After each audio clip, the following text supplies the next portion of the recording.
one. Next round, Four Corners. Welcome back to the series. And today's guest is StuntrockConfusion, Christian from Sweden/French. And he is somewhat something like a scholar in music. His knowledge is legendary, as you can see if you watch his videos. Today's topic is around the realm of the electronic avant-garde music, and we will see where this topic gets us. Stunty, jump right in. Welcome to the Four Corners. Thank you, fellow corners. It's a pleasure to be with you. And it's a pleasure to talk about electronic music, a topic that is not that often tackled in the VC. And one that I guess that with our respective experiences, we gather that there's a lot of misunderstanding about what is electronic music, what electronic music could be more accurately. And of course, yeah, I've been around this music. I've been privileged to be around lots of musicians, historical figures of that, growing up in France, where musique concrète is coming from. And Sweden being also quite a big, having a huge history with the electronic music studio and all the different types of specific local electronic music, because that's the thing. People who aren't not that much into electronic music tend to think that electronic music is a genre, is a style, whereas it is music. It's just that it is electronic. Sometimes less electronic than we think, but there's as much a variety of styles within electronic music than in the whole rest of music. So how do we start? We're all going to show some records, and we all come from obviously different places, different continents, in many cases, and we got introduced to this type of music in different ways. And as we go around showing some artists, some records, it's got to change a lot, because I know I'm coming from the pop or rock commercial side, how I was introduced to it. So I guess maybe our guest should start showing his first batch. So maybe the first batch won't be the most exciting music necessarily, but like this is a record I actually showed on one of Michael's videos, a contest. This is Le Solfège de l'Objet Sonore by Pierre Schaeffer. Basically, it's a free LP box set with a book, which is kind of the idea of giving musical value to sounds from different kind of objects with the exclusion of any kind of musical instrument. So this is the start of tape music, musique concrète, in the sense that this is from the late 40s. This is music that is allowed, that is made possible by the tape recorder and effects and amplification. So Pierre Schaeffer, he was not necessarily a musician. He was what you would call in French un homme du 19e siècle, a gentleman of the 19th century, which means that he was good at everything, but not specialized. He was a good writer, a good painter, he was just interested in everything, but would never necessarily go that deep. But he would start things. He would help kickstart movements, which is what musique concrète is. And this is the kind of the founding moment of musique concrète. So this is this is not very pleasant to listen to, because it's basically a list of sounds that he then describes in a very subjective way, but he tries to rationalize it, which is highly romantic in my opinion, which is also some part of one of the basis of electronic music in a way. So he's sort of a Renaissance man. Yeah, yeah, definitely. And kind of like I guess it's more in the realm of sound design rather than straight music. So what happened is that during World War II, or at the tail end of that, at the French national radio, l'ORTF, there was a sound club. People who were just totally mesmerized by this new invention, the tape recorder, a Nazi invention, unfortunately. So they took, instead of using it as it was meant, they tried to find a creative, a romantic function for it, recording sounds. And what can we do with sound? We listen to them. So they would gather every week and listen to the sound that each member of the circle had recorded, and start to find aesthetic, they would attribute aesthetic qualities to different sounds. And then Pierre Schaeffer had this weird idea of like starting this as a whole movement, of which the most famous composer would be Pierre Henry. I think I gathered a few of his records here. Pierre Henry, who's he basically is kind of like the French Terry Riley. This one is called Futuristi. He had a deal with Philips, a bit like Terry Riley had with CBS Columbia. So almost all Pierre Henry records were released by Philips, which meant that he could release whatever he wanted also. In Sweden, we had a guy like, Ralph Lundsten, who also started in the early 60s, who also released dozens and dozens of records. The first ones being very abstract, and over the time he went towards music that was a little more on the new age side of things. And he was kind of a weird hippie, almost sexual freak. I visited him one time and he had a few custom synthesizers. One that was actually, basically it was like a synthesizer. So basically a little box with 4 cables. At the end of each cable was like a metal clump or something. So you would hold one, your neighbor would hold one, etc. And every time you touch each other, that made a contact that made a sound. And when he demonstrated this to me, he made like a wink, wink. That was great with the ladies. It's interesting how most of the major labels in the mid 60s to late 60s would sign at least one or two of these sort of electronic experimental artists. They would designate them and stick them in the classical section, which is a smaller, like you said, Terry Riley, and obviously a Crumb on Columbia as well. Yeah, Terry Riley did all his stuff on Columbia too. Columbia, avant-garde. Okay. So if I got you right with the dates, that means that this person, this musician you showed up at the start, probably also influenced Karlheinz Stockhausen, because he has been earlier. I think it's a little bit different. So Stockhausen started out in, I believe, with Herbert Heimert and Kränke in 51.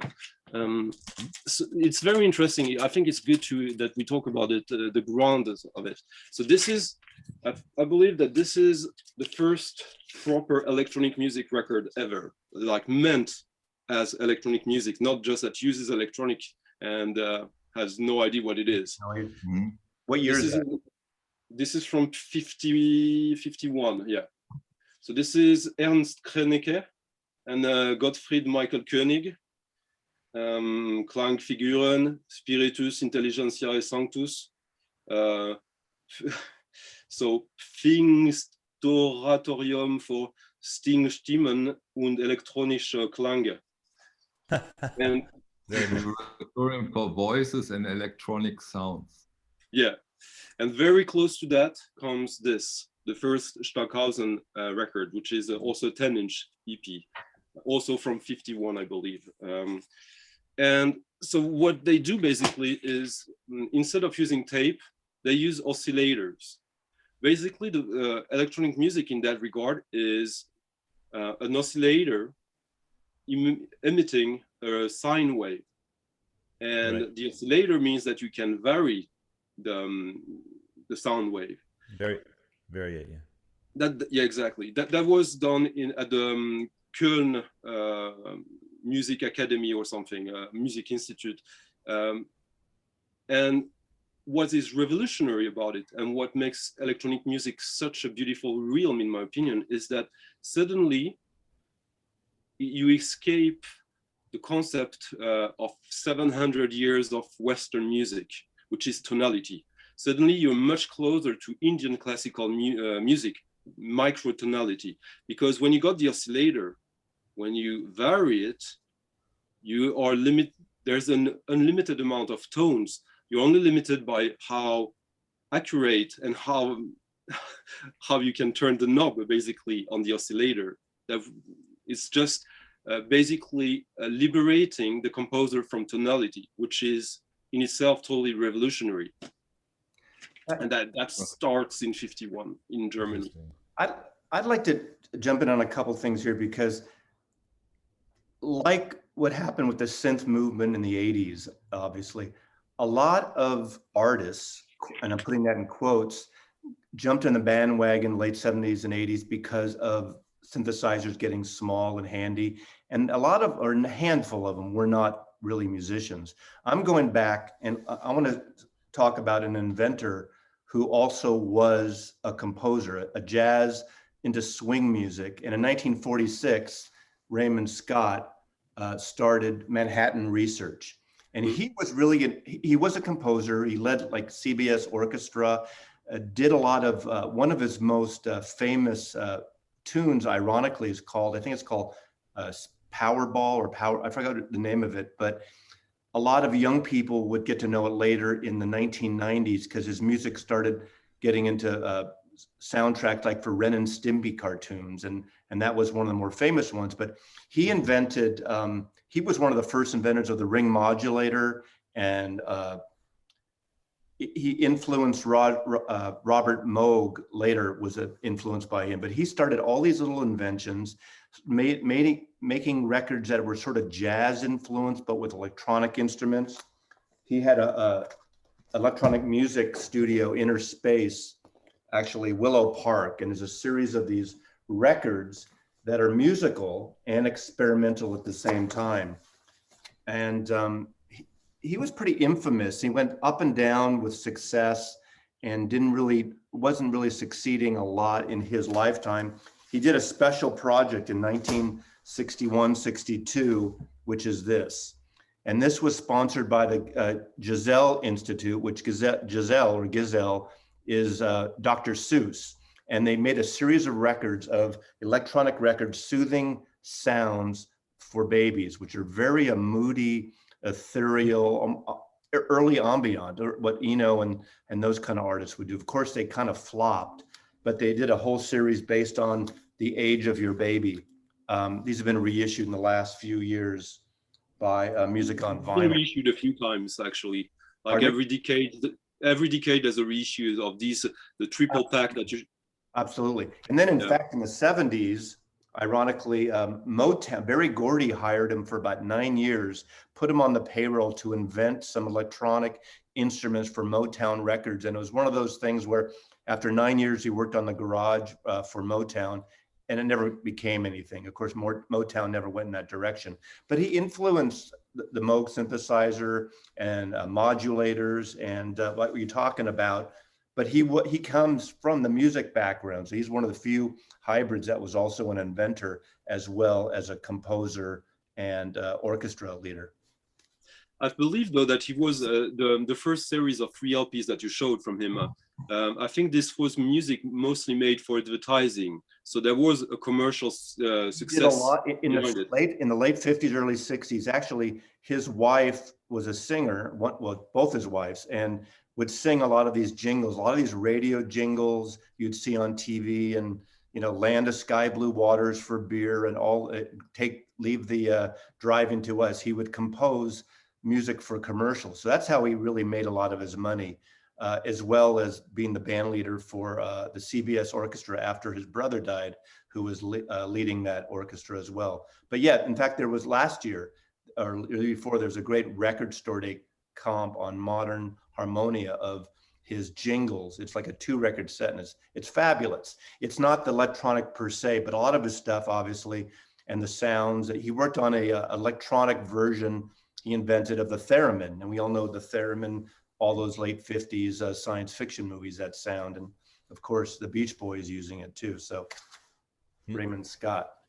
So with because all this the theremin might be, just quickly, Michael, because the theremin might be an instrument that many people are familiar with the name and the sound, but not necessarily the history. It's also a good example of where electronic music can come from, because Leon Theremin, the inventor of the theremin, was a security engineer from Russia who got commissioned a motion detector as a security device for banks in 908, I believe. So basically, if you already saw how a theremin looks like, basically it's 2 antennas, and you put your hand in between and you move and it makes the sound vary. That was a security system. There's a great documentary on it too, so you should seek it out.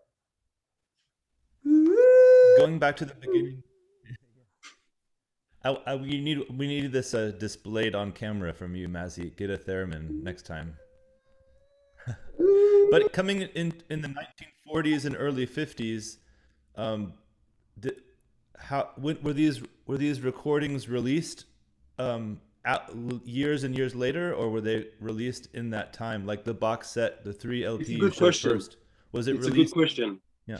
The EPs I showed you of the German school, that were released when I told you about. The box set, I believe, was released in 1960 or 59. So the French school was more about providing new material for their broadcasting companies. So a lot of this music was very much alive on the air. And you have to remember also that the first records were made in 49, 50 in the US. Yeah. It arrived just a little later in France. So I believe that the first Musique Concrète records I have, the earliest ones, would be compilations on forgotten French labels like Candide.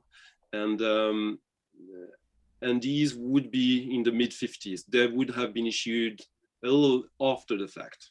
There's Bob So Moog, it's in Bob Moog with a theremin. So those recordings from that era were in mono, I guess.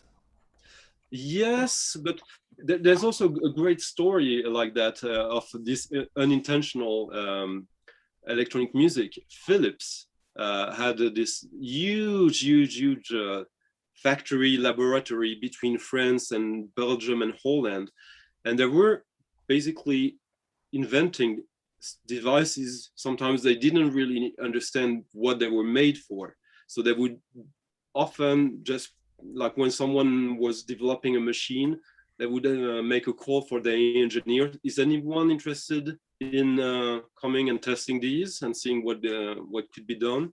And there's 2 guys, Tom Disveld and Dick Reichmaker, more known as Kid Baltan, who were 2 electric engineers who became musicians just because they were working for Philips, and were some of the first people to ever test oscillators made for making music.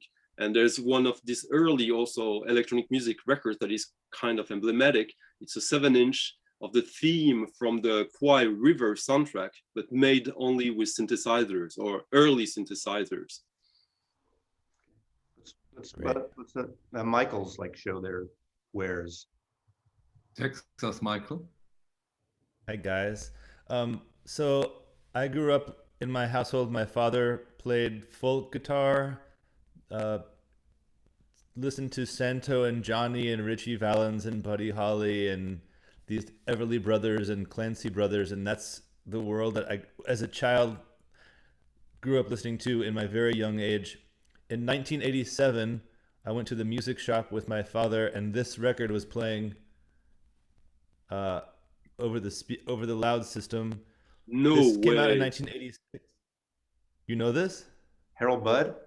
No, Ray Lynch. Oh, I don't know. I'm sorry. Yeah, this is a guy called Ray Lynch, who actually was originally from Texas, but lives in San Rafael, north of San Francisco. This was put out by Music West, and this is the first music I heard that had electronic instruments as the basis of everything. So there is some acoustic flute and some viola and guitar, but everything else is Moog synthesizers, Prophets, Oberheims, ARP, Juno 60, like all these classic analog synths. So it's completely like computer-based and electronic and analog synth-based music. But it's new age, of course.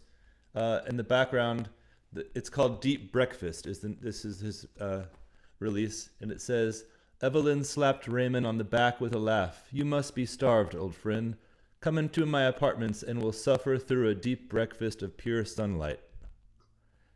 Very bizarre. But this was on in the record shop, and my father and I were shopping. This is right when CDs just came out. And my dad bought this on CD, and we played. This is like a very strong record for me I was probably 7 or 8 years old. Wow. But Nice. very, very bizarre music. Very beautiful. It has, the instrumentation is kind of classical in the way it's structured, but there's a lot of strange electronic noises throughout, and this kind of painting kind of fits the feeling of it for sure. But What Stunty, label you know is this that one? on? Yeah, It's I called know Ray Music- Lynch. Music West. Yeah, I believe that Ray Lynch was a dance instructor as well. And I think I have a private press of his that is actually, the music is ghost-written by a guy who at one point was in Tangerine Dream. So that makes kind of sense that he would do that after. Yeah. Interesting. Yeah, I don't know the history of, but this, I think originally, this is like 1984, 85, but this was pressed in 86, but kind of interesting. If you're into kind of more mellow electronic stuff, especially 80s new agey, I mean, there's parts where it gets laughably cheesy, doesn't hold up today, but it's still nostalgic for me, and a nice interesting record for sure. You can find this. I bought this for like $3 in a charity shop, thrift shop. Cool. My run. Okay, so Stunty said something very, very interesting to me, because he described how people or musicians like Stockhausen opens at least the European mind to completely different musical influences from the Far East or whatever. And this goes through the decades of electronic music in a way. And this may also be the reason why this guy is considered a very, very influential and important electronic musician. His name is Muslimgauze, and quite a striking story behind him. He is your regular English guy, and somehow he develops this gorgeous music tapes, is very productive, very fertile, put out one audio cassette after the other, and politically he goes into this Palestine problematic and typical cover for Muslimgauze, a typical title, Uzi Mahmoud. He's always into this political stuff, died very, very early due to a mushroom poisoning or something like that. And he is one of the most influential guys in the electronic avant-garde scene up to now. And they are putting out his releases next to a monthly basis. Every 1 or 2 months you have a new Muslimgauze which is found. The main label who is behind him now is Stahlplatt in Berlin, and fantastic musician. And he is also always influenced by the Arabic music, very much sound snippets from that one. Really an interesting artist, and I'm sure Stunty have to add something when it comes to Muslimgauze. Muslimgauze, yeah, Bryn Jones. He started, his first releases are like from 82, 83, when it's really industrial, which can mean many different things, but he was into tribal noise, rhythmic noise, and he's a guy who was from Manchester. He died in, I believe it was 1998. I discovered him probably around 93, 94. And he was releasing, as you were saying, there was constantly albums coming out from him. Already from Stahlblatt in Germany, but in Europe, at the same time in the US, he on a label called Soleil Moon. So there was so many records of him coming out that me and my friends, who were always after the new ones, we started to joke that there was this disease, the Muslimgauze. We had to have everything from him, because you know how it is. Last week, a number 87, I think, number 87 came out from Stahlblatt. Yeah, I mean, when he died in 89, there was already almost 200 records of his out. And he has three styles mostly: rhythmic noise, ambient, and dub, and all of them with Middle East aesthetic. Then, but since he died, there's a cult around him that has grown. There was already a cult around him because the guy, he lived with his parents till he died. Also, his parents had no idea what he was doing. He was doing all the stuff in the garage and producing, like sprouting records after records, just sending the recordings to 2 or 3 labels. Then the labels would package the records. And it is true that his aesthetic was so strong and so unusual that he had a huge impact on modern electronic music from, I would say, from the punk side of things, because he's obviously not a scholar or anything. He was just using the means that were available to him. But he did embrace both the Middle East aesthetic and the electronic aesthetic, because there are some great records of his and also some terrible records of his, totally unnecessary ones. Yeah. But Mazzy, Michael, how big is the impact of Muslimgauze in the States? Because here in Europe, he's quite a figure. I don't know about him at all. I only know him from his name. I've seen his, anytime I go to any record shop for the last 20 years, if you go to the experimental electronic whatever section, you always see a lot of records from him. And I was always curious what the name meant. And I'm also curious, I've heard it a little bit. I've heard maybe only 2 records from friends playing it for me. But in the Middle Eastern, the musical inspiration he had in a lot of his music, was it from a certain country, or was it just kind of a general instrument based? Oh, it was mostly from the Arabic peninsula. So yeah, but say like Iraq. Yeah, but I think it's quite important to mention that he wasn't a Muslim. It's not religious at all. It was actually, I think you're wrong. State. I think he was wrong? I think you're Okay. wrong. He converted to Islam, but he was it was not a big thing for him. Like, it's the labels who made it a bigger thing than it actually was, apparently. That they, of course, the whole Palestinian-Israel conflict angle is very good for shock value for the covers and the titles. So I heard and then the sudden death. yeah, of course. Yeah. There's everything. Yeah. It's a made come true for marketing. It is. Can you imagine he was doing all this in his parents' garage? Yeah, within 6 or 7 years, Michael. So he got into this deep thing that overtook his life completely. Yeah. Strange. All right, Christian, you're next. I think that then talking about like introductions to electronic music, not necessarily my earliest one, but one album that is quite interesting, that has maybe aged a little bit. Scorn, Evanescence, the third album from Scorn. Scorn is, came out in 1994. Scorn is the project, the band of Mick Harris, the drummer of Napalm Death.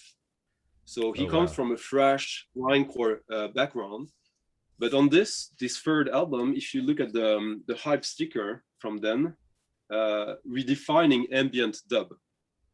So basically, even if he's a drummer, the main instrument in this is the mixing desk. And I went to see him live back then in a small club in Paris.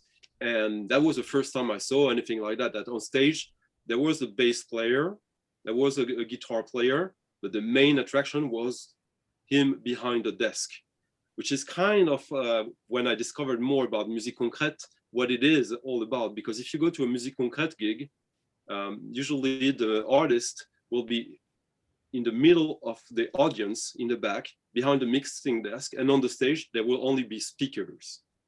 An acousmonium, as they call it, which kind of also is an influence on dub and sound system reggae culture. Like, they are very proud of their sound system, their wall of sound. And this, which had someone that Michael Muller probably knows, James Plotkin, who is now a very famous sound engineer who does mastering for lots of black metal and post rock and stuff like that. He was playing guitar on this. He was also in a band called Old on the same label, Earache. But this, when it came out, that was for my 16-year-old self, that was extraordinary. Of course, there's quite strong aesthetics. I mean, this is obviously early Photoshop, like trying to get this varnish of something old and a little bit mysterious and a little bit dark. And this is kind of exactly what the music is. It's very slow, roding tones, drones with very strong bass lines and very dubby drums. And that, I think that this opened electronic music to a lot of people who had lots of prejudice against it. Suddenly this guy who's from metal and who's a legend within this genre is making one of the most revered records in this genre of the 90s. Where was he from? From Birmingham, which is one of the best cities for avant-garde in pop music, in my opinion. There's bands like UK, Broadcast, Godflesh, Surgeon in techno, Pram, which is probably one of my favorite rock bands. But and also maybe to seek to Michael, there was a remix album of this, which had a remix by Bill Laswell, one by Meatbeat Manifesto, one by Coil, one by Autechre. I mean, this was really not bad. Incredible. Is I just went on a deep dive with Bill Laswell. Sorry, go ahead, Michael. Palominos you should check out too. Is your copy good? The availability of this album, is it? I don't think so. I think there has never been any reissues of this. There probably will be eventually, because it's such a cult record, and Earache, the label, still exists. They probably fucked over Mick Harris at one point or another, so there might be a few difficulties there. But yeah, this is. But you also have to understand that, however we're forward-thinking and revolutionary that was back then, it has aged a little bit. Like the drums, which are kind of breakbeat-ish. We have a lot of more advanced drums in electronic music nowadays. But still, this, because it is quite dark, I would admit. So if you're into that aspect of music, that kind of music, then this has still a huge appeal. And I think the sound quality of this is, the sound production is very unique. Cool stuff. Okay, 1967. There's two names that are important that I think a lot of people don't know, and that's Paul Beaver and Bernie Krause. And they made 3 records for Warner Brothers from 1970 to 71, 72, Beaver and Krause. Warner Brothers Records, when I was growing up, was my favorite label because they would stick with artists whether they sold or not early on, whether it's Little Feat, Bonnie Raitt, Van Morrison, Ry Cooder, Randy Newman, etc. But they did some experimental stuff. Now, in 1967, there was an album that's more infamous than it is quality, and it's called The Nonsuch Guide to Electric Music. Nonsuch was a budget label in a way, but a label, a part of Elektra Records. They had a lot of rootsy kind of field recordings of, you know, Panama records, Africa sounds, native to the areas. But they did this box set. I think it's a 2-record box set that Bernie Krause worked on, Beaver and Krause worked on. And really, it's not, I used to have it, I don't have it anymore. But it's a great title, The Nonsuch Guide to Electric Music in 1967. But it's really a lot of like noodling. Here's what this modulator sounds like. And I think there's only one actual composed piece of music on it. But Beaver and Krause were actually the West Coast reps for Robert Moog to sell the Moog synthesizer. And they set up a booth at the Monterey Pop Festival in Monterey, California in 1967. And their whole thing, this was the perfect time, right, of this the Summer of Love was happening. They sold one of the first Moog synthesizers to Mickey Dolenz of the Monkees. And on the Monkees record, I think it's called, what is it, Capricorn, Pisces, that record, there's on 2 or 3 songs, there's some of the first pop uses of the Moog synthesizer. They sold another one to the Byrds, and that was used, the Byrds used it. Obviously,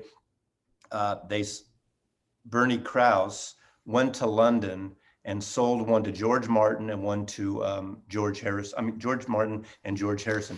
Their records, they're problematic. They're Moog based, but there's jazz music on it. There's Bernie Maupin, there's Jim Keltner. The later one, this is the last of the 3 from 72. There's even some sort of gospel ragtime Scott Joplin pieces on it with some vocals on it. So they're not like great moody recordings. They try to get a little in the pop vein a little bit. But just to kind of piss Michael off in Germany, I have to show this record because this comes out of this record. Bernie Krause went to London to help set up George Harrison's Moog synthesizer after he sold it. Of course, it was used on Abbey Road on several songs, including Here Comes the Sun.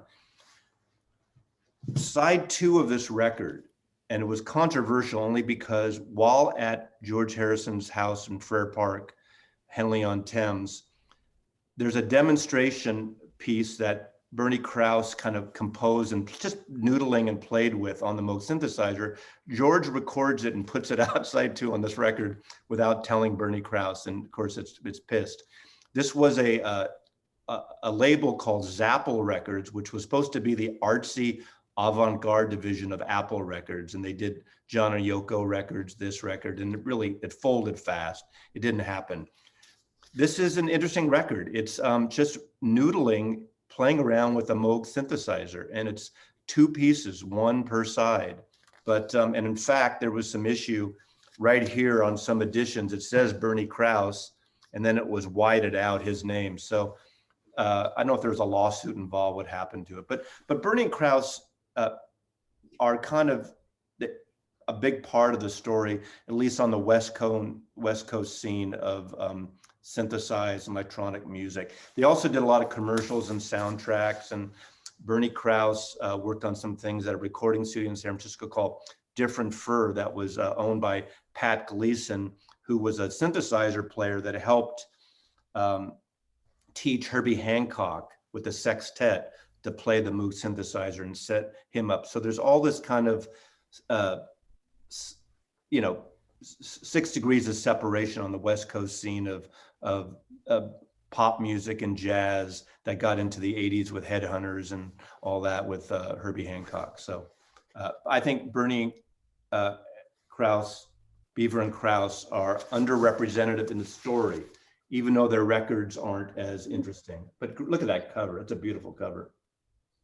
What did you think of the music back then when it was released? Well, I actually got these then because I did a video on those Warner Brothers Lost Leader samplers. When I was a kid growing up, the inserts on these records, in fact, here's one right here, you could send away for these 2 record sets, $1 a record. For $2, you get a Warner Brothers sampler, Frank Zappa, Randy Newman, Ry Cooder, Black Sabbath, Bernie and Krause. I first heard it and it was interesting to me. When I've done these videos on how I got into Indian music because of George Harrison and Ravi Shankar, these pop artists led me to that. Is electronic music, a lot of people say it's unlistenable. And I appreciate it more now that 50 years later than I did then.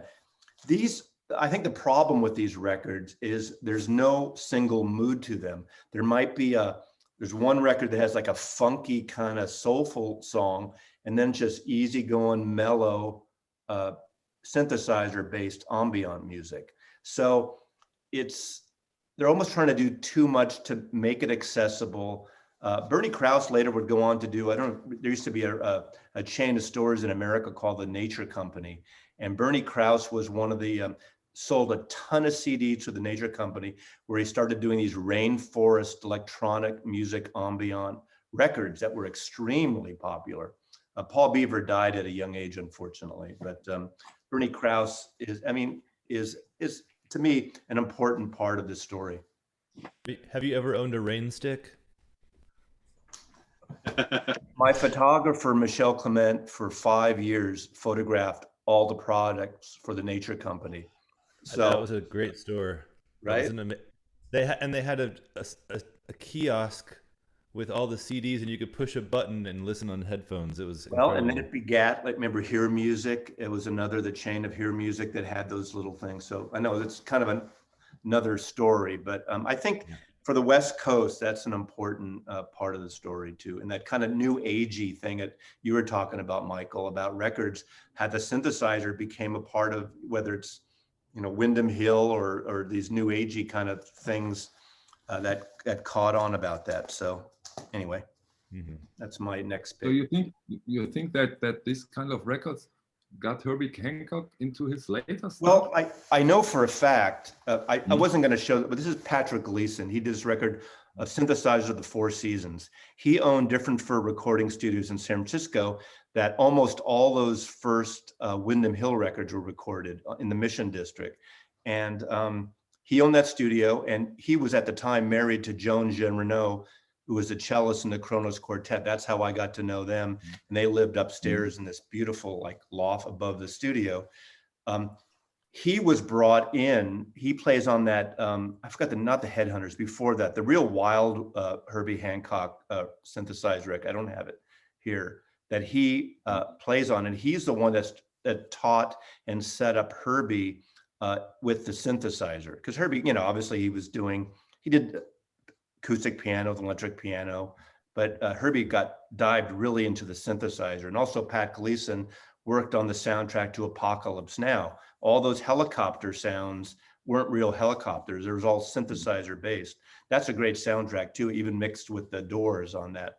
But so he's an influence of technically, not really musically to influence Herbie, but it leads, and Paul Beaver worked on these Apocalypse Now, recorded his records at different firsts. So that's incestuous kind of group of artists and electronic artists, that weren't as much avant-garde. They were recording classical pieces that we all know from my generation, switched on Bach with Walter Carlos, So interesting. This is a good lesson today. Learning so much. It's funny though, because like what you're saying, Mazzy, there's lots of records like that. Like you named Herbie Hancock, but on a much milder level, because it's just keyboards that George Duke is playing on this. But still, this makes the record. That's what makes the record stand apart, the aesthetic, the electronic aesthetic that is very subtle in it, but not just on the level of the aesthetic, also what kind of music can you do when you start using electronic instruments. And records like this that like Michael must know very well, which this one is this is a milestone of electronic music. What is that? E2, E4 by Manuel Göttsching. Oh yeah. Incredible. This is this has been sampled by house music and pop countless times. So there's this one of the most famous New York house tune called Sueno Latino is basically a ripoff of this with just some extra hi-hats and drums. But this record also defines everything that a lot of Detroit techno, like Jeff Mills, this very motoric and repetitive, trancy but minimalistic, sparse music. The 70s, the jazz artists like Weather Report, Joe Zawinul, all those people got into the fusion thing, really got electronic music. Of course, prog, which I'm not going to talk about, but there's a Keith Emerson and all these artists using that as well too. So, all right, Michael. Was Göttsching, he was a guitarist mainly, right? Yeah. There's the American artist Mark McGuire, which is like kind of a total ripoff of some of his guitar-based work. Still beautiful. Yeah. Am I up now? We got through an hour of this without, and I said the Beatles before Michael said Kraftwerk in terms of electronic music. How did that happen? Because we are stunned about the knowledge. But and I don't want to be so profane and mention Kraftwerk when he's talking about this kind of stuff. Now that Progga has been mentioned, it's something that we very seldom think about. But like at first, there's so many connections. Like this. This is a white label, so that's why I don't have the artwork. But Soft Machine in their this is from '79. There's one whole side of it that is pulsating, Moroder-esque stuff, and then two of the guys from Soft Machine did this album in 1980. No, 78. Yeah, this is pure disco, boogie, electro.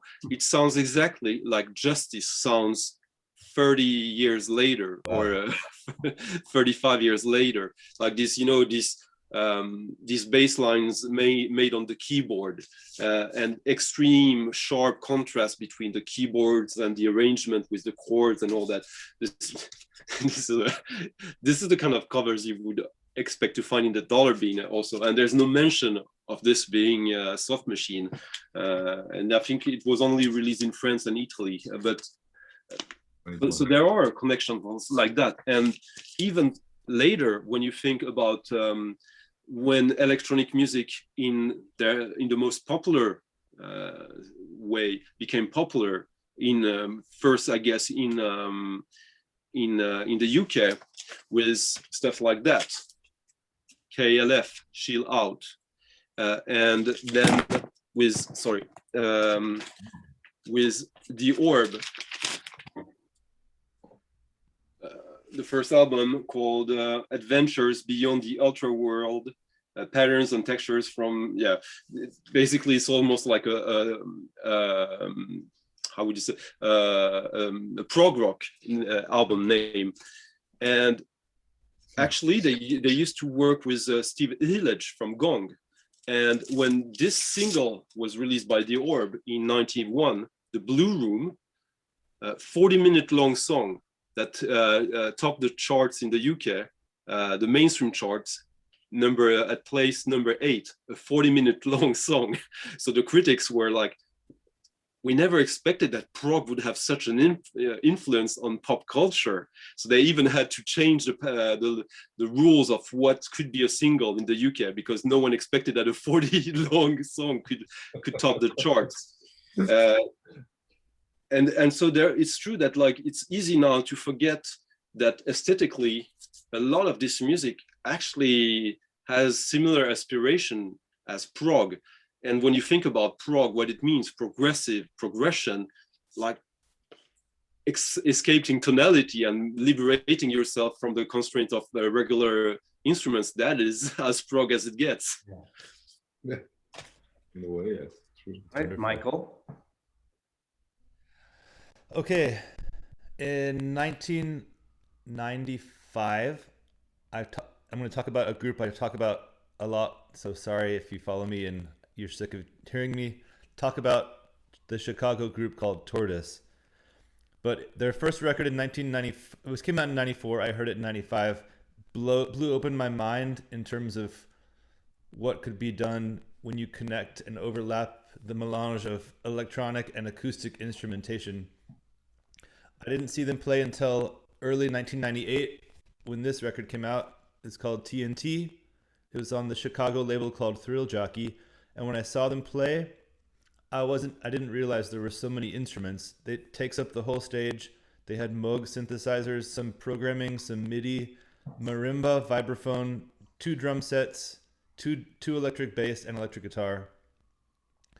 This album starts off almost like a avant jazz experimental, and then by the end of it, it's pure electronic, samples and all sorts of crazy stuff. But this also has woodwinds, has bassoon and trombone and cornet. When I saw this performed live, I was 17 years old, and the opening act for the tour was Oval, O-V-A-L, if you are familiar with him. And from this record, they had a lot of remixes that they commissioned. Oval. Is it Oval? The first. Yeah, great. So I had incredible music. I'd never really heard music like that. And they had Luke Vibert and Derek Carter, and it's the first time I ever heard of Autechre doing remixes of this stuff. And those are all 12-inch singles, and it is the perfect strange marriage of this kind of jazz-based acoustic instrumentation with this modern Moog, and then also world music mixing in marimba, and it is incredible, strange. Nothing else sounds like this. They just had the 20-year reunion of this album in Chicago at the Museum of Modern Art there. Chicago Museum of Art, what's it called? And they played this whole record in its entirety, and I went just to see it. So this is probably one of the most influential albums of my life. Looks like a Daniel Johnson cover illustration. Yeah, it really is. I don't know who drew that. I'm sure it's not him, but I remember when it came out, I was so pissed off by the cover. Like, what? I like that. Yeah, it doesn't really fit the music, but when you listen to this record, it starts off and you get kind of lost, and it seamlessly, totally flows from these kind of ornate jazz, experimental rock compositions into pure straight. There's one song that has a sample that just says over and over, "Oh fuck, oh fuck, oh fuck," and you don't even really notice that you're listening. It's mesmerizing music. But this is one group that I've been lucky to see a handful of times, and every single time it just totally blows me away with the way they compose and use these instruments. Totally unique sounding music. Could it be that like the oh fuck sample could be an homage to the Butthole Surfers, cunts on their Locust album? It really could be. I never really thought about that. I think maybe you're right. It must be, right? Sorry, I'm so sorry, guys. Okay, Mr. Germany. Okay, so you mentioned the group, Michael.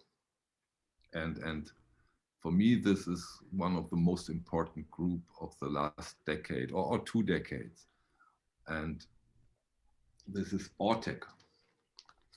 And this Autechre, the sheer magnitude of their releases musically and as a physical object is stunning. They have so great sounding additions, and what I'm showing here is one of 4 parts. All parts are 3-disc vinyl sets, and this is one release, the NTS sessions, and the sheer magnitude to go through those, the impact, the power of this music is sometimes really overwhelming. It's not an easy listening, but say it again, Michael. It is a 12 LP album. How prog rock is that? Part 2, 3-disc. Yeah, I got it as a box set, the whole thing. Yeah. And part 4. This is one release. Yeah. But it's typical for this kind of stuff. And now, if you think it gets somewhat exchangeable. No, it doesn't.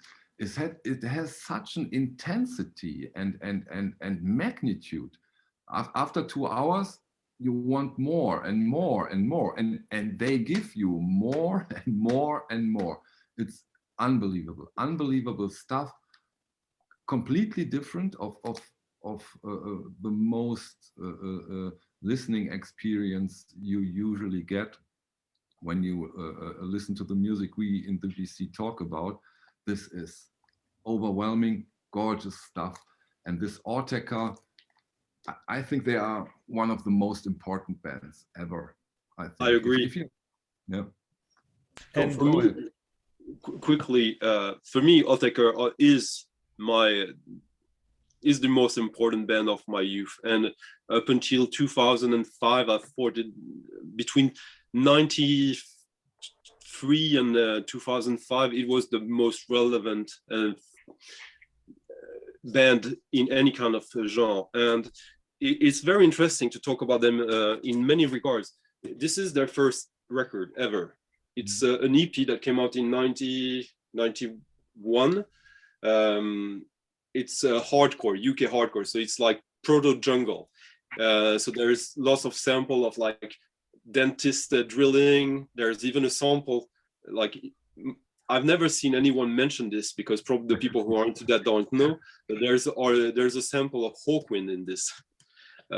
It's very short, but then what's interesting is that this is from 2003. It's called Gansgraf, and I think this is their highest point. After that, pointed to the light, maybe. Okay. No. Yeah, sorry, my lightning. I know we talked about this. My lightning is the best. But what's really interesting about this, there are many things, but there's one thing that we haven't talked about yet regarding electronic music. This music, in a very romantic and literary way, is about the future.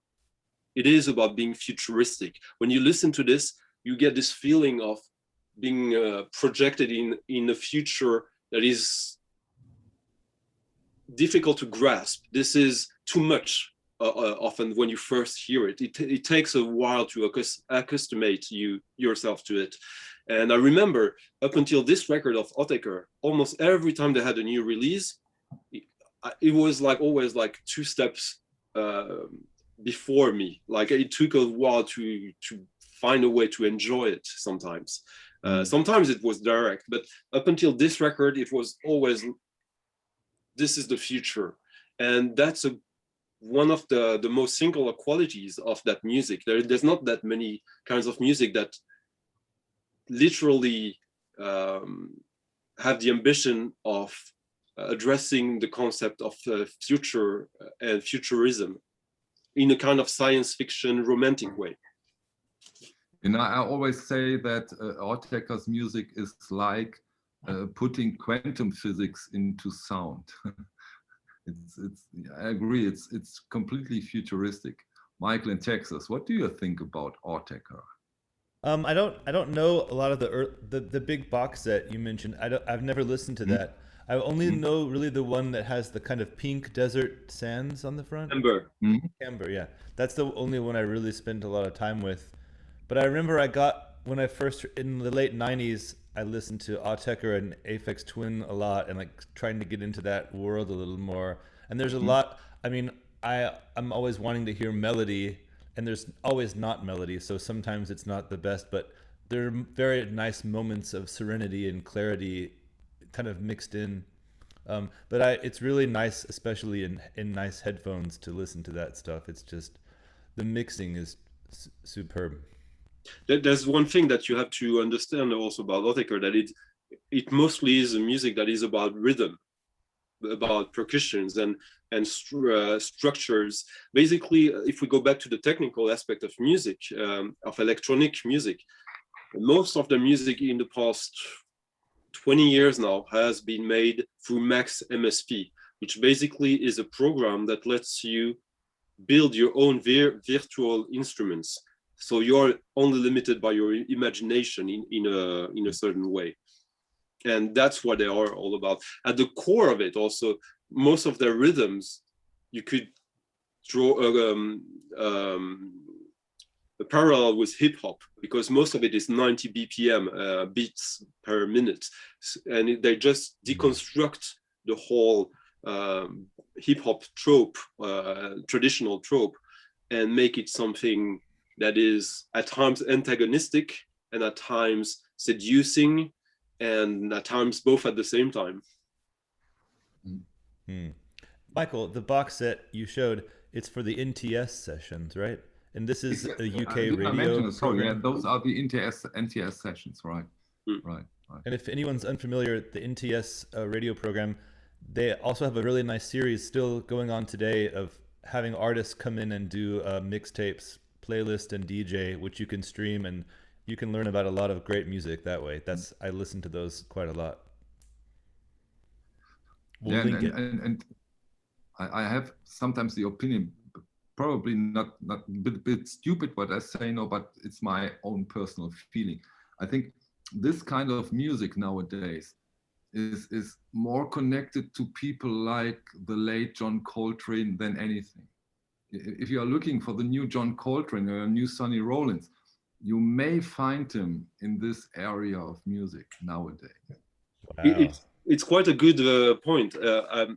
So often I believe that Autechre are at their best when they are remixing someone else, because whenever they do a remix, or 99% of the time, it turns out to become an Autechre track in the end.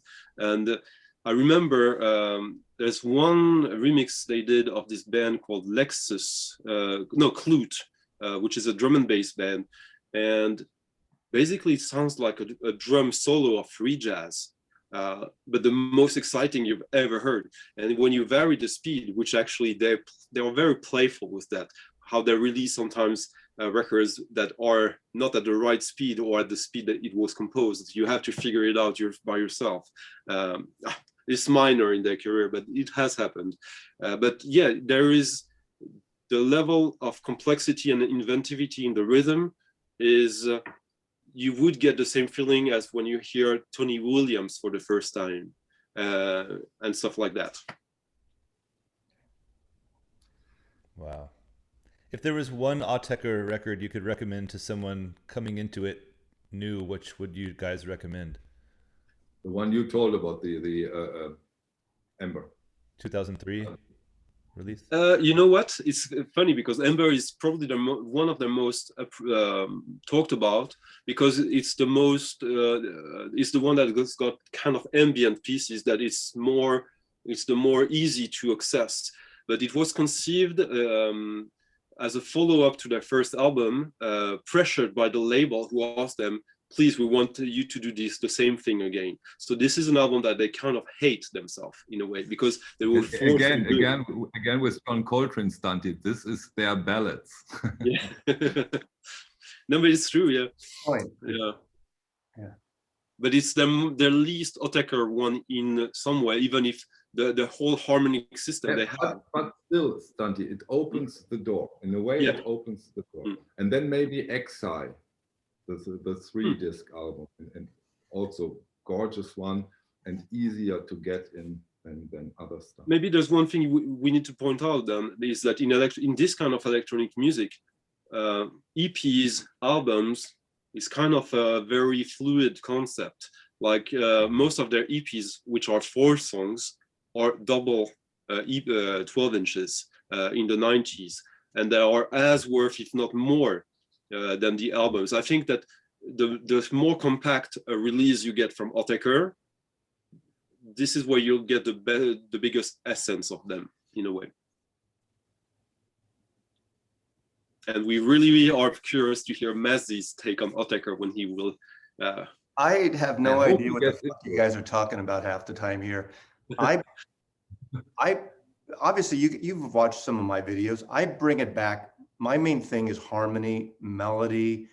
I'm a big melody fan. So any of this music, a lot of times I bring it back to the pop realm. I don't mean like current pop in 2020s or even the 90s or the 2000s. During the 80s and early 90s, I would go to see a lot of these sort of performance pieces, avant-garde pieces. In the early 80s, I went to see Throbbing Gristle. And to me, that kind of stuff it interests me. It was so out there. And even though I bought those records, I hardly ever listened to them, but I love seeing them live. Yeah, I'm not showing any Throbbing Gristle. That's it's a comp, right? Yeah.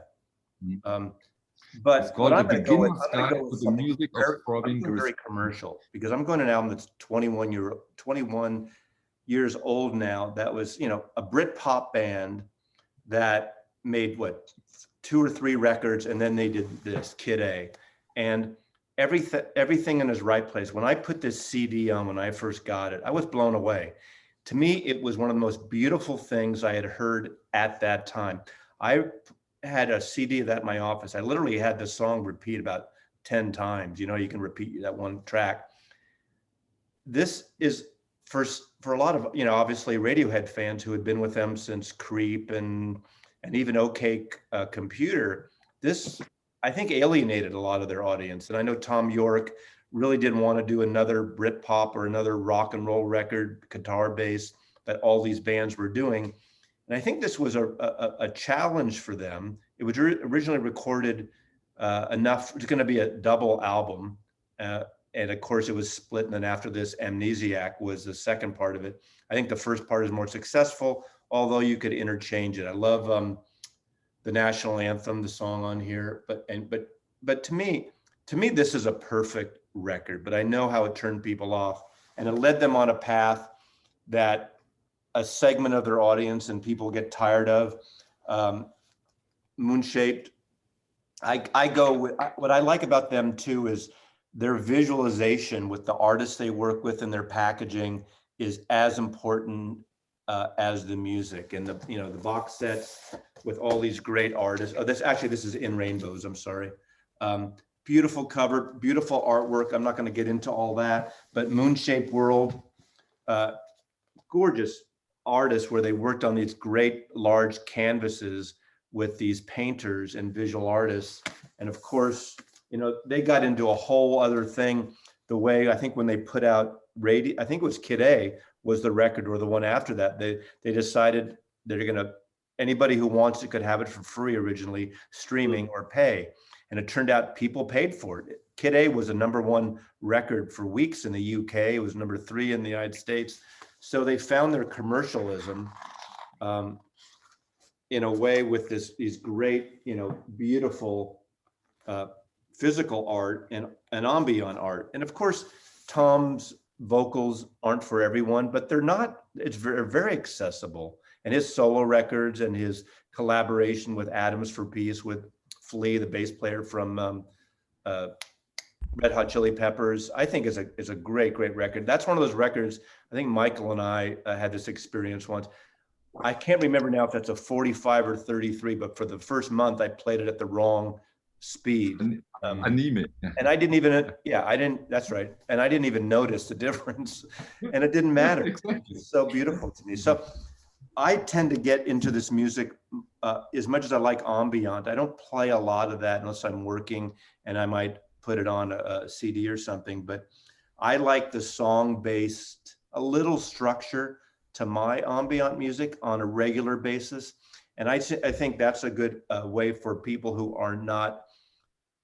can't get exposed to the avant-garde through pop artists like that. And I was going to show, but I'm not going to show Bjork. Bjork's another one like that, who really just, as an artist, as an auteur, her visual styles. And again, I won't show them except for, showing all these records to me that are beautiful. pop, rhythmic dance, electronic records that mix them. And she comes from the post-punk, because I saw the Sugar Cubes when they first came around. And that's how I first got introduced to her. But I love that she's really gone into the visualization and the art side of it. And museum. Go ahead. I think that I think we did maybe Michael is thinking the same thing as I am. I think we did a slight mischaracterization of Autechre, in the sense that it is way less unmelodic as you seem to have gotten from us. It's just that they got a very unique and personal harmonic system that you can find in most of their releases, and the way the melody is kind of hidden makes it, when it finally comes out, one of the highlights of the music. It's not like it's not like electronic drone then? It's not? No. Okay. No, it is the way they will like sculpt a melody. Got it. Is very unique, but it's quite skeletal. But like when you finally, usually a typical Autechre song will start with drums, and then there will be some drones and harmonies, pads, and then a skeletal kind of melody that either you like or you don't. There are some I think are beautiful and some that annoy me. So it's a bit just like any kind of band. But you have to also think that this is one of the two bands that really made the label Warp, with Aphex Twin that Michael was talking about. But the one that actually really started it all for Warp, they just had a smaller career, is the band that Thom Yorke actually names as the main influence for Kid A, which is this LFO, this is the original. This is the reissue from a few years ago as a double LP with all the tracks. There's 2 tracks missing on the original. As you guys who are more into, for the people who are more into the concept of albums and all that, this is almost as close as it gets, as far as I'm concerned, as a perfect album. There is like 14 songs on this. There's not a single one that isn't good. Okay. Every single one feels from being from the same artist, but also is different from each other. Almost everything has hooks, very catchy ones, and it is also the kind of house techno albums that no one does anymore, because nowadays it will have like 2 or 3 kinds of styles of constructions, and that's it.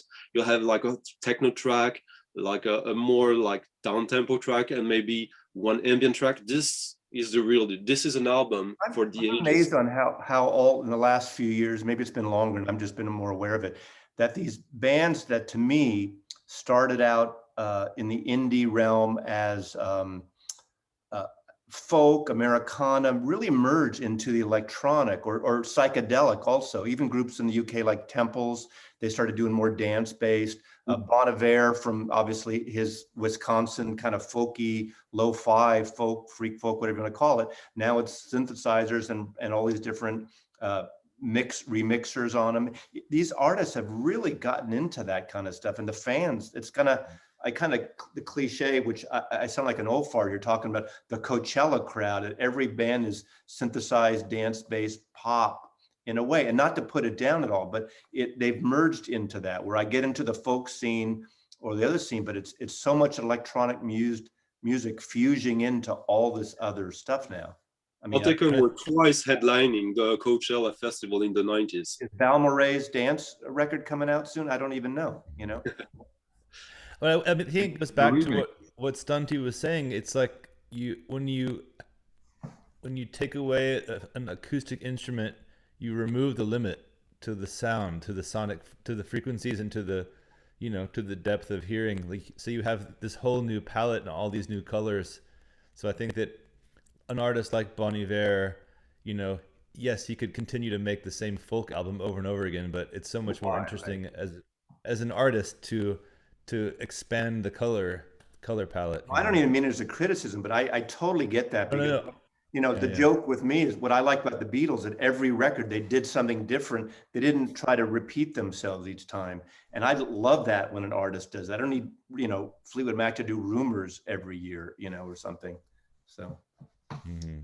Yeah, but I think that you put Mazzy, out Kid A was a great thing that you did that, because that also shows very positive mechanisms. You know, with Kid A, they took out a lot of this electronic avant-garde. They took out the merits, the good things, and brought it to a wider audience. And this also means that some people get into this kind of avant-garde stuff more due to the release of Kid A. So this is a very positive thing, I think, when artists like Portishead or Bjork are so successful and become huge and took this kind of stuff out of the avant-garde scene.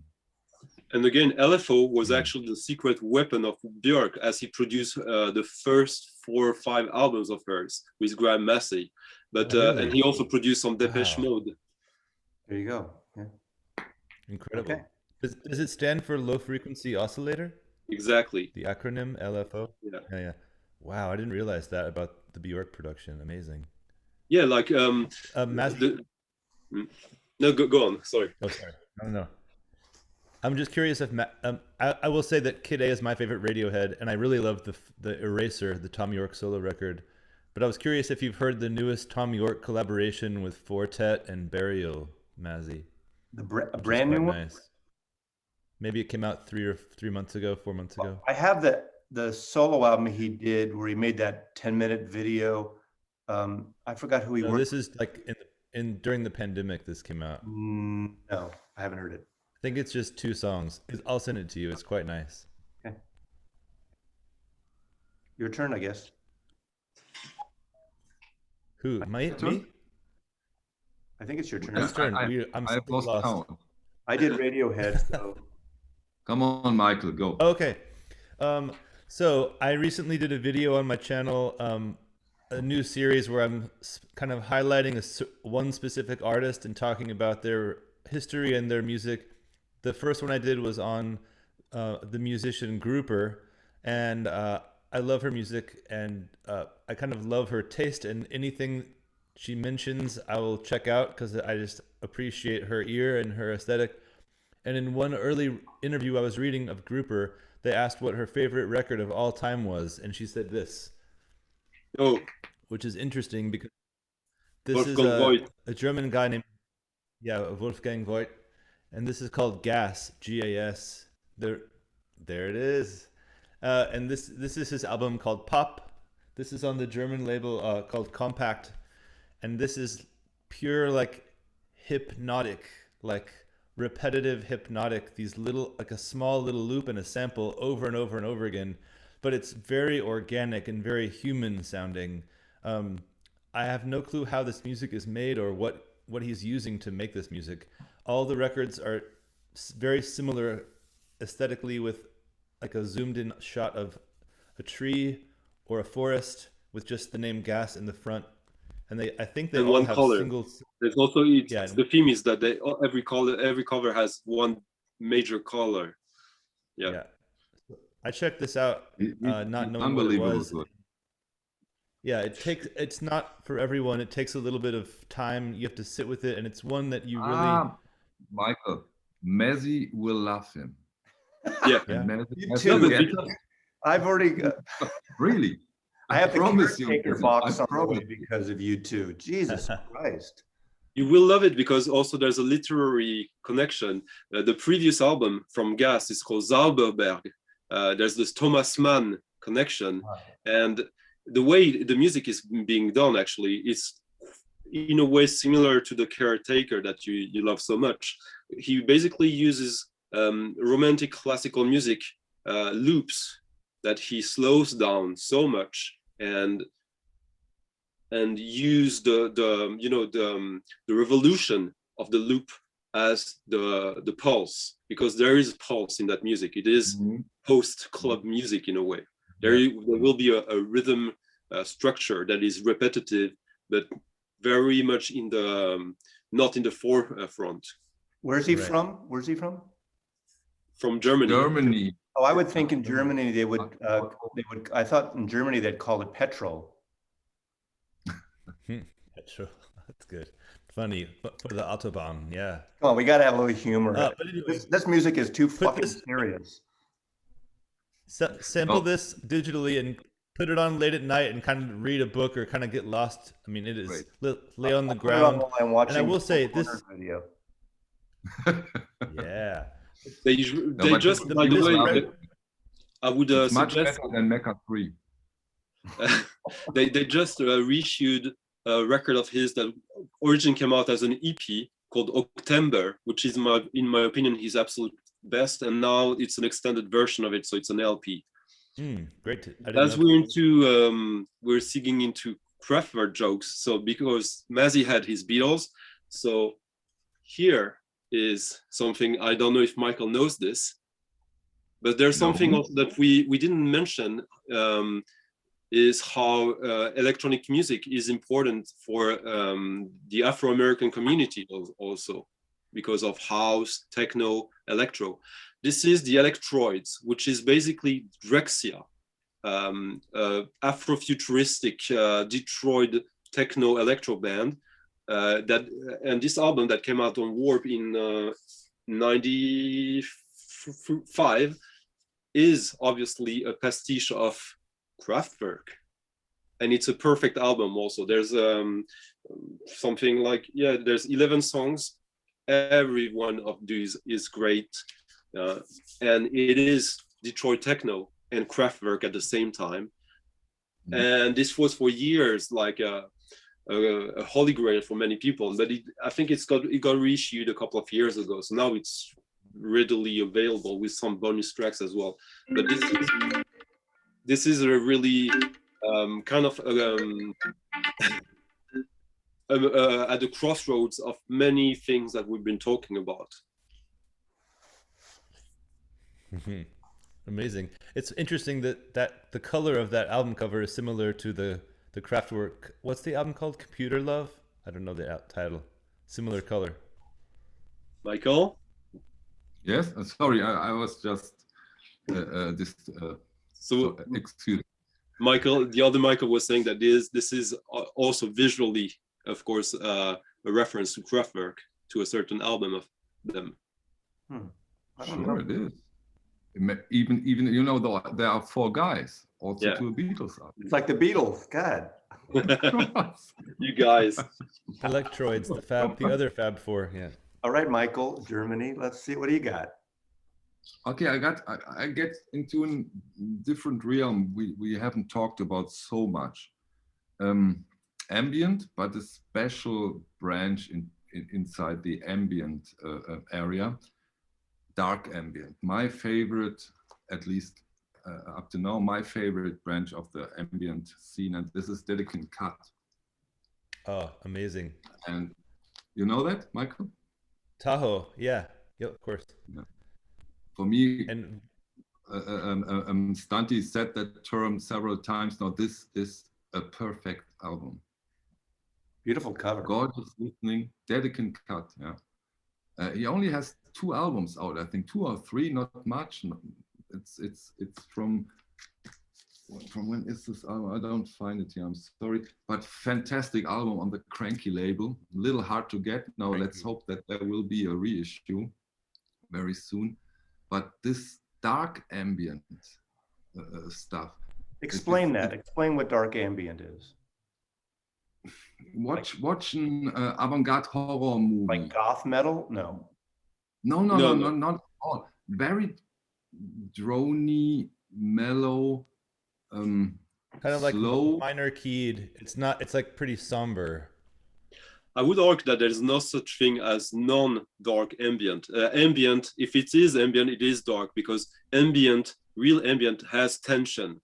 Whereas when you but I don't consider Brian Eno dark. Yeah, I was going to say Brian Eno stuff's very light, music for airplanes, all that kind of, Yeah.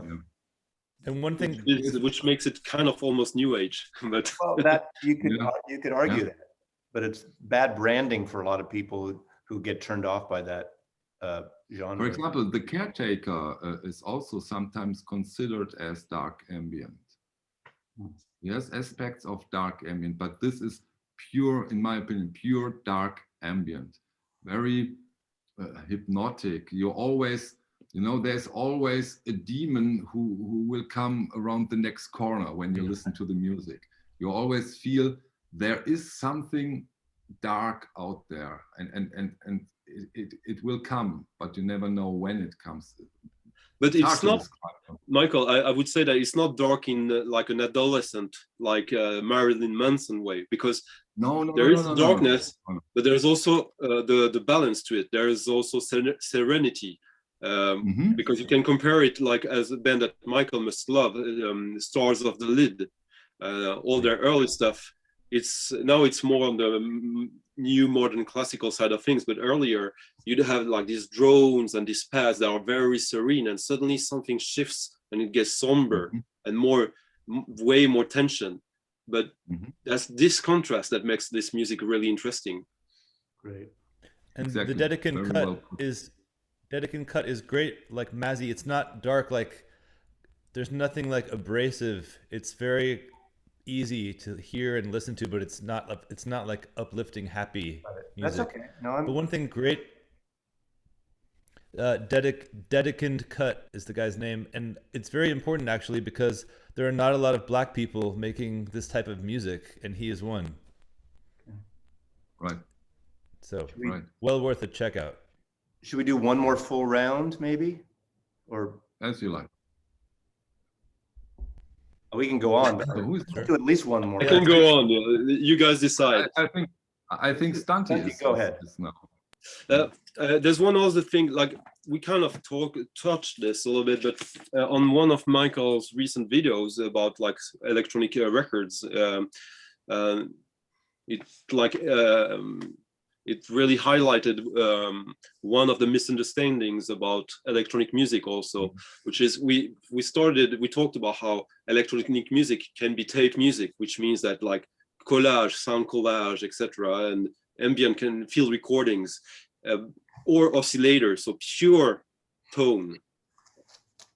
And when people think that electronic music is better suited for the CD, that probably means that in their head, in their mind, they associate electronic music with digital sound, which we obviously proved is not the case necessarily and historically. That being said, there are artists that totally embrace the digital aesthetic of sound. One such is SND. SND is a British band from Manchester. I know that there's not much to see on this cover, but they are contemporaries of Autechre, and as much as Autechre also embraces the digital aesthetic at times, it is not the core of what I do. SND is the core of what I do. A little bit like early Oval that Michael was mentioning. The first Oval record is basically made out of samplings of CD skippings. So it's using the harmonies that you get when a CD skips, and they arrange it into a linear musical construction that kind of almost sounds like Hawaiian ambient in a way. And this comes from embracing the digital aesthetic, but the accident, the glitch. SND is really much more on the hard science level in a way, really trying to seek out frequencies that cannot exist outside of the digital realm. And sometimes it's great, sometimes it's a little bit too much, but when it's great, it is such a challenge to the ears, something, but it's not challenge as something difficult, it's just finally I hear something I've never heard before. And it can be very beautiful. What is the letters you're saying? SND? SND. Okay. I need to check. I've never seen that before. They've been around since the mid-90s, and the main guy in this, Mark Fell, he's become like kind of a go-to guy for sound art and all that. And his son is making post-club music that is amazing. That 45 RPM Michael and I talked, and who is, in my opinion, one of his son, Ryan Trinor, one of the few guys who's doing something that still is futuristic, still is like, where is this coming from? Where the reference points are very difficult to grasp at first, but also very rewarding, because he managed to do what his dad does with electronica, but push it into the dance music territory, so in a much more hedonistic way. Check it out for sure. Amazing. Yes. My final showings are dedicated to Michael here. Yes. Now, 1980, Paul McCartney, January, goes on tour with Wings, and right when they enter Japan, he gets busted. He's in jail for 10 days. Wings splits up. He had worked on some of this record before, but then during, in a way, his pandemic after, you could argue, he was fooling around at home with a studio, turned into McCartney 2. The reason they called it that is because it's 10 years after his first solo album, and it's only him doing everything. This is the McCartney album that people either love or they hate it completely.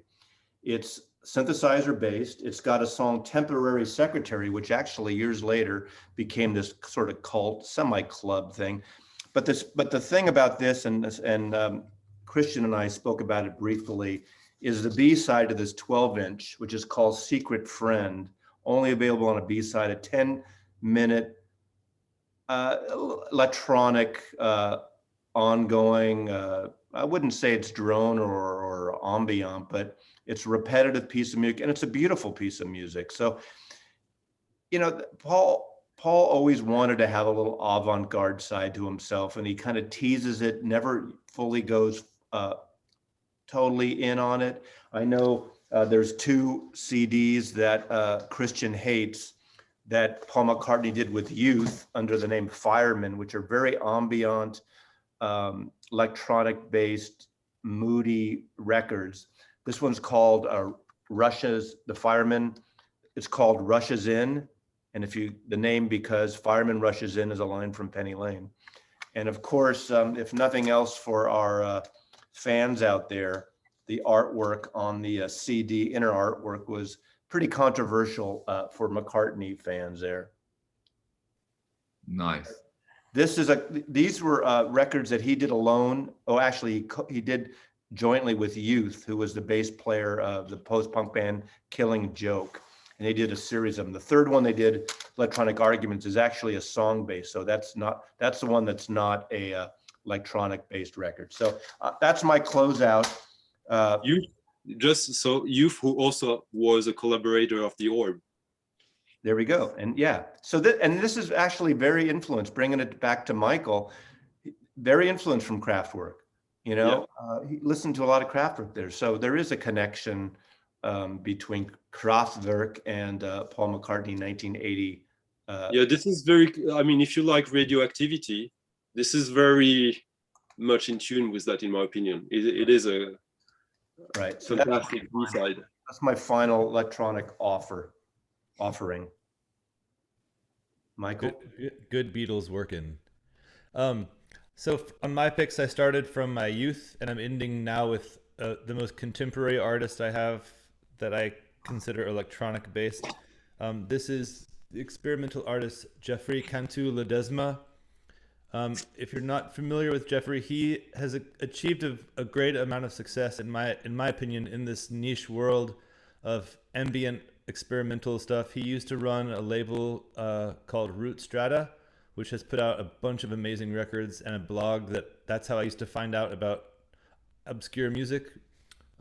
This is all looped electric guitar, and I believe it's a Lynn drum machine, like an 80s analog drum machine that was recorded to tape.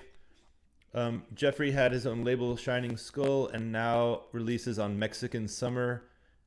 Very accessible, experimental, electronic, ambient style music, and he's collaborated with all sorts of people. He's actually now a Zen Buddhist priest as well as a musician from the Bay Area. He was in a band called Tarantel in the early days. and now is making music under his own name and has recently moved to upstate New York. Extremely prolific, beautiful human, beautiful artist. All of his stuff is great. There's something for everyone. This was a repress of an album that came out, I believe, in 2013. But this is a great 2 long form pieces that are like looping guitar with programmed electronic drums. And most of his newer stuff is more a bigger mix of acoustic and electronic instrumentation. This one's a little more simple. Very nice. You mentioned check out Jefre. You mentioned the Lindrum. That's a great connection also to more mainstream music, because the Lindrum is the electronic drum machine that is one of the best, that has the most distinctive aesthetic to it. And well, this guy is the master of the Lindrum as well. Okay. All of Prince's early stuff he uses the Lindrum. I hear he's pretty good.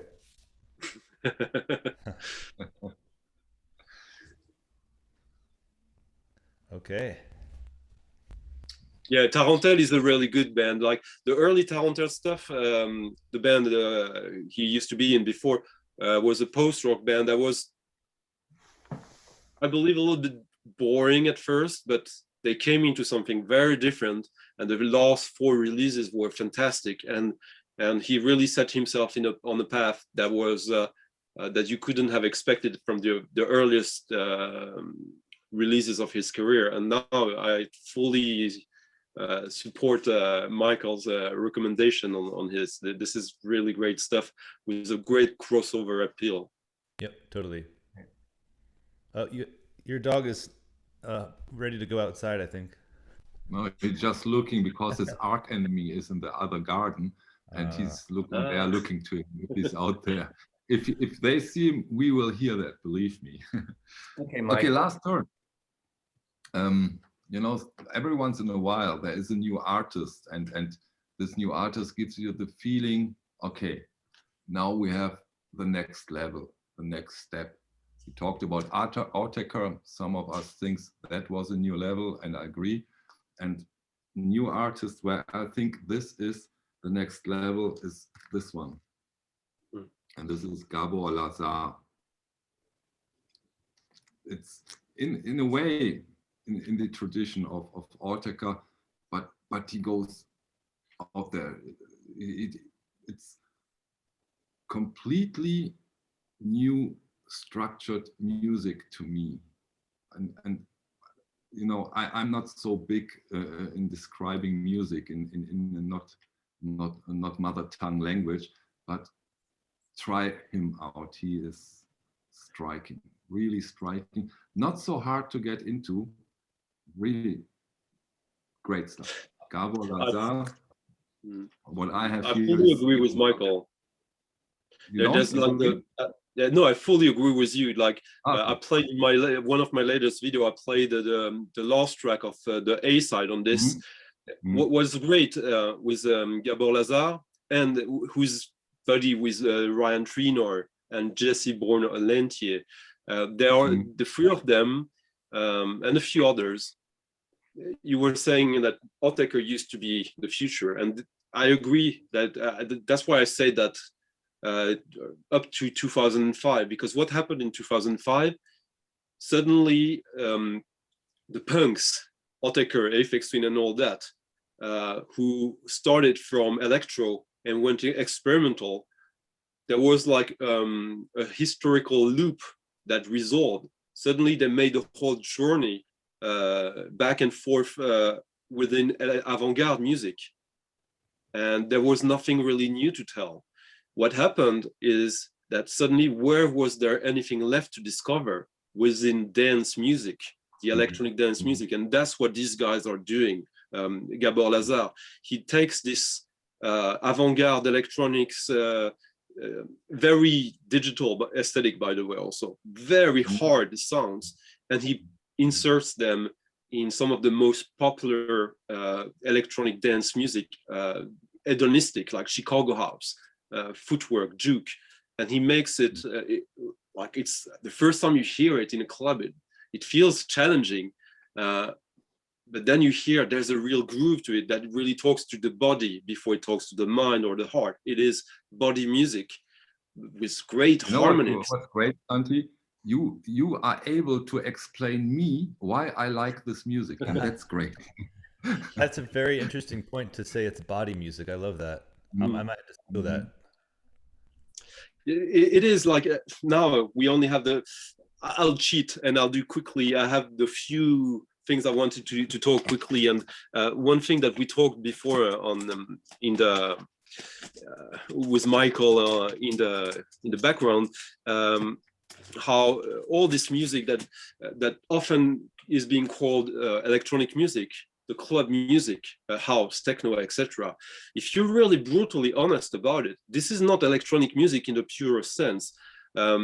If you, for example, if you look at one of the most classic keyboards of electronic music, as we popularly know it, the SH-101 from Roland, an early 80s keyboard, which has been used in just about every pop song in the 80s and 90s that were using keyboards. If you look at the manual of it, there's 4 pages of how does it work, and then there's 76 pages of setups to make the keyboard sounds like an instrument, like a flute, a trumpet, a viola. So basically, they make this machine philosophically totally against what is electronic music, escaping familiarity, escaping tonality. Suddenly, as also Mazzy was saying earlier, how when the synthesizer got smaller, which meant also less synthesis in it, less oscillators, and more, how would you put it, functional, more functional, like one of the greatest pieces of electronic instruments for house music, the TB-303, which is a bass synthesizer. The whole acid from acid house, comes from this. This is a bass synthesizer for people who didn't have a bass player. So it's basically originally a cheap cop-out that just because of sheer inventivity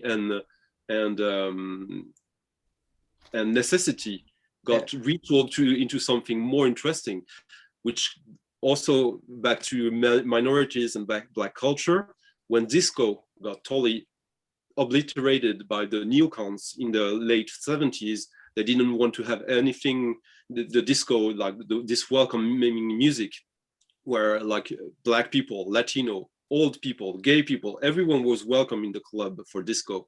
Of course, the neocons, that was not the greatest thing. You have to divide people. And so they paid the radios so that disco wouldn't exist. There was this movement, Disco Sucks, where they literally made people burn and destroy their disco records. So suddenly, kids in the early 80s who wanted to do disco, there was no economy for it. You couldn't like put together a band because you would never get played, you would never get a record deal. So they bought these cheap synthesizers to make a disco band. And in the process, they didn't do disco, they did something else. They invented house music, they invented techno. So this music is the music of necessity and also of economic violence in a way. And that's why this music also is very physical, to get back to the point, body music. And these inventions of synthesizers and processors and programmers and computers put a lot of musicians out of work, unfortunately, too. And they had to kind of reinvent themselves. You didn't need, a whole string section, for instance, on your records. Maybe, but I don't think it lasted that long. On the other hand, it got a lot of people into music because it was easier. Oh, absolutely. Studios, we know about recording studios too. So I wanted just to show a few records. First, one for Michael, 45 RPM, the audiophile Michael. This record He's audiophile too, by the way. Yeah, I know. Kjell Samkopf, Norwegian composer. This is percussion music, modern classical, with electronic treatment. This is from 83, I believe. And I wanted to show this because, in my opinion, this is the best sounding record in my whole collection. Wow. This is an audiophile record, in my opinion, that no one knows about, because audiophile people usually aren't really into like music that is not like, this is a nobody. This guy hasn't done anything that no one would have really noticed, apart from a little bit in Europe in the 80s in modern classical.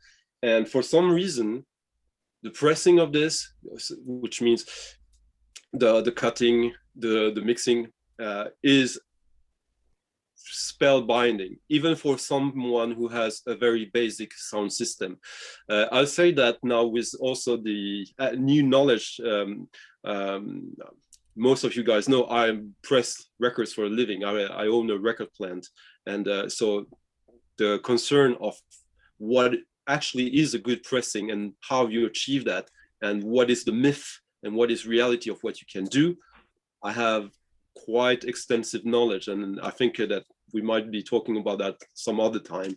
But this record, Kjell Samkopf, music for solo percussion and electronics, is one of the best sounding records I've heard in my whole life, and I've heard millions of records. A little hyperbole, Wow. but and something for Mazzy. This is William Basinski's music for shortwaves on Raster Noten from '98. William Basinski is someone that I think both Michaels love. And Obsessed. yeah, and this is as Mazzy has, yeah, as Mazzy has been into the Caretaker. There's the Caretaker, obviously, yeah, he is his music would, I don't know if it would exist the same way without William Basinski, but this one is a record of his that is less talked about usually. I think when I told Michael about it, he didn't even know it existed.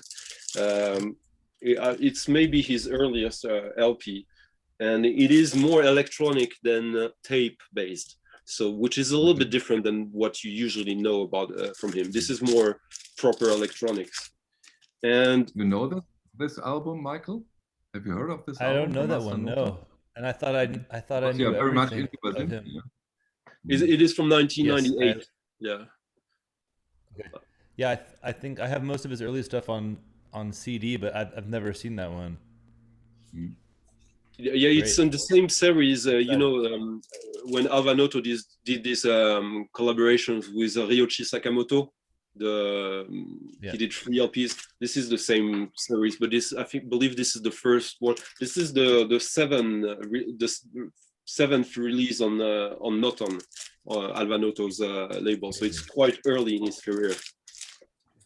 And then there's, as I'm French, I had to mention a little bit of French music. And as we all are into jazz, probably one of the greatest and most famous jazz players from France, Michel Portal, who's a clarinet saxophone player and who's famous for being one of the greatest improvisers. Like all his records are live. He doesn't do studio recordings. Apart from the one time he did one studio recording solo, where he plays everything and overdubs it. And there's this track on this called African Ritual, where he plays the bass clarinet and shouts in it so hard that it starts sounding like a didgeridoo. And he just loops everything in the most creative way possible at the time. This is from '79. And this is a record that is still very underrated because it's very different from what he's famous for. But this is probably more appealing for most people than his regular stuff, and also more price-wise appealing because you can still find it for quite cheap. And on the my real electronic music hero Bernard Parmegiani, whom I got every single record he did, and these beautiful Philips silver cover records. I want you guys to indulge me. I know this has been reissued recently. There is this record of his on the INA GRM label, which is the French National Archive, which is basically a loop back to the beginning, as this is the club that was started by Pierre Schaeffer, the Musique Concrète guy. This is Musique Concrète. And there's this track on this. This album is called Dehors, Dehors, Inside, Outside. And there's a track called Pour en finir avec le pouvoir d'Orphée, to end it all with Orpheus' power. This is the most powerful music I've heard in my whole life. This is pure electronic music. Damn. But it's a linear story being told with all the means available from electronic music, tape music, digital synthesis, old school oscillators with lamps, harmonizers. And this is some of the most intense music I've ever heard. As sometimes it's just like bursts of power, energy, of sound, and sometimes it becomes very melodic, very almost symphonic in a way. And this is absolutely stunning music that, like, if you want to touch at what some of the ultimate potential of what electronic music allows, this is it. Bernard Parmegiani, Dehors, Dehors. But this is the original, the reissue on Mego is available, I believe, and with another cover.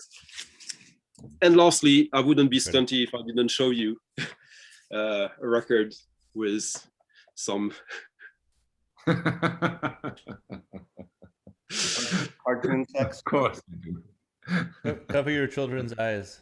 Yeah, so this is experimental audio research here. The band from Sonic Boom from the Spacemen 3 that he did with Kevin Shields from My Bloody Valentine, Kevin Martin from The Bug God, and Eddie Prévost from AMM.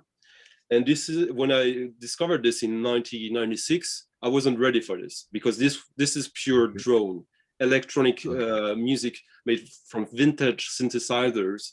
And doesn't look drony, that cover, not at all. No, but this is, by the way, this is Anthony Ausgang who did the cover, the guy who does all these covers for MGMT and all these bands.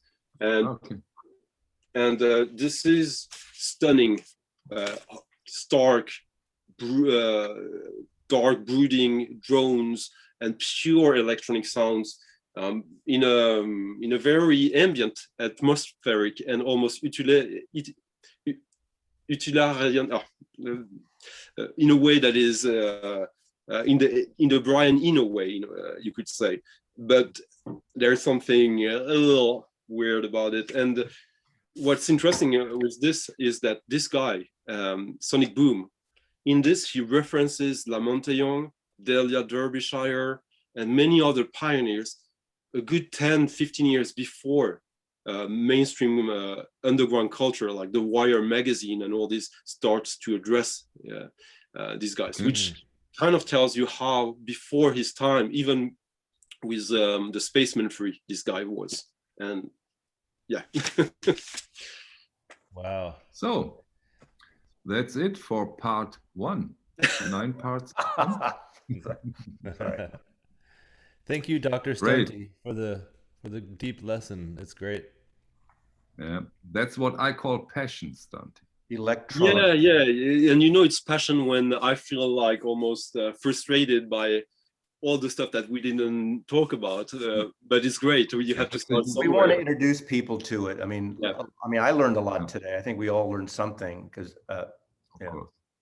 And I hope really that our audience realize that there was very little indulgence in this. Like most of the stuff that we talked is actually really worth seeking out and testing for yourself. We talked about mostly music that I think has something to offer to just about anyone, even even if you feel you have prejudice against electronic music.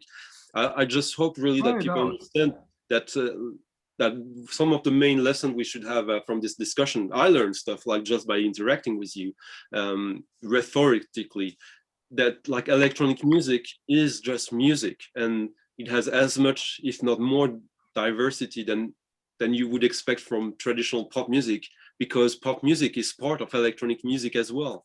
Yeah, of course. Kid A. And rock, even rock music has. Thank you. Thanks, guys. Hang Thank on you there. for the- Thank you very much.